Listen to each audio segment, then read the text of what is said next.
Siavako e asa misipoka lakagna ampitagna tsarova fô nahitagna soa tsisy olo mavita tegna kombony tany tsisy olo tsy mila ny afana manakôry vito ifagnapiagna tsy vita raiky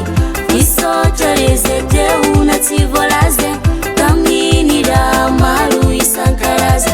fô sitraky ety matory izy